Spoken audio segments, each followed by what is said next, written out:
Now it's time to take a break and pat yourself on the back. You now have a WordPress blog installed. Whether it was through the efforts of manually installing it or automatically installing it using that Fantastical Deluxe or that simple script setup thingy.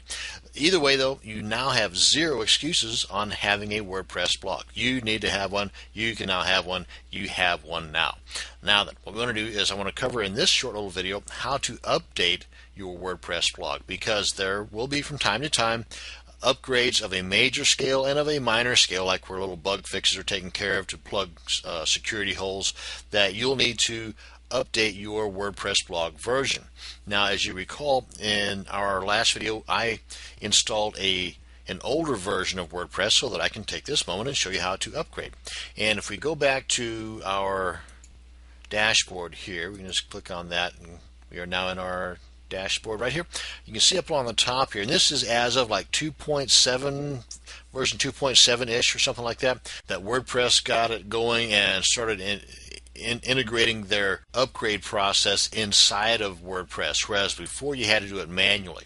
And I'm going to show you that here in just a second.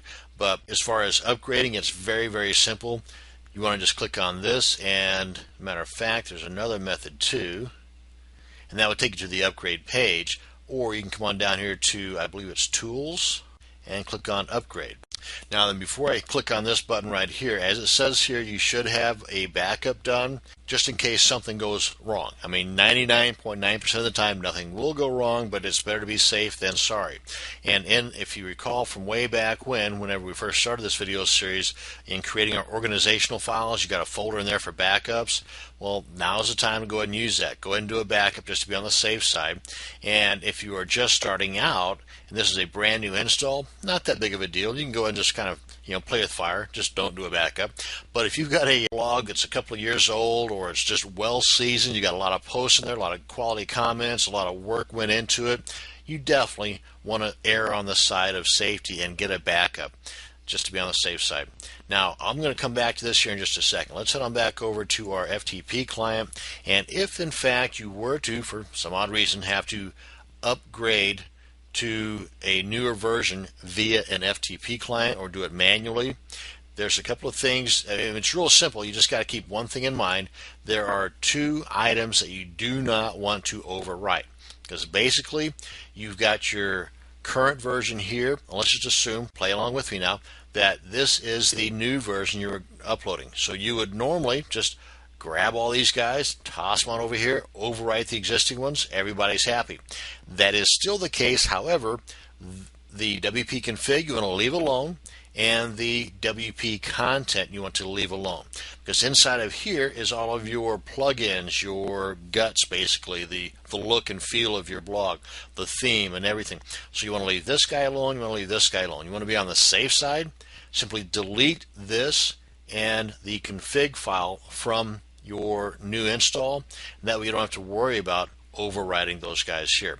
Aside from that, you want to upload everything in here again except for these two items, overwrite the existing one, and you are now working on a brand new WordPress or whatever version you are updating to. So that's how you would do it manually. However, I would suggest not doing it manually unless your version is just way old. In that case, that's how you want to do it. You want to update it manually by doing what I just told you. Otherwise, from version 2.7-ish or 2.8-ish on up to current, you want to really use the auto update. It's much safer, much simpler, and click on upgrade automatically. That's how easy it is, folks. And that's how easy it is to upgrade your WordPress blog from an older version to a new version. It's that simple. Now, of course, one other thing needs to be mentioned, and that is, in some instances, some web hosting services do not have it set up to where it's that automatic. Whenever you click on the install automatic or upgrade automatic, it's going to bring up an FTP setup to where you have to put in your username and password as if you're using an FTP client. That can be remedied by you suggesting to your web hosting company, well, a good web hosting company would remedy it for you anyway, by simply suggesting to them that you would like to have this done on an automatic basis, and that there's some SUPHP file thingamabob not sure exactly what it is exactly, but there's something that's missing in your hosting package that if it is installed, that this is how it would take place rather than the FTP client popping up. So if you get the FTP client thingy popping up whenever you do an upgrade and you don't like that, then you do have an option, a couple of options. One, change your hosting company. I wouldn't suggest that, but you can just go ahead and contact your hosting company. More times than not, folks are willing to help you out. So go ahead and get a hold of them. Let them know what you want done. More times than not, they'll take care of it for you. So that's going to bring us to the end of this video on how to manually and automatically upgrade your WordPress blog. Thank you very much for watching, and you have a great day.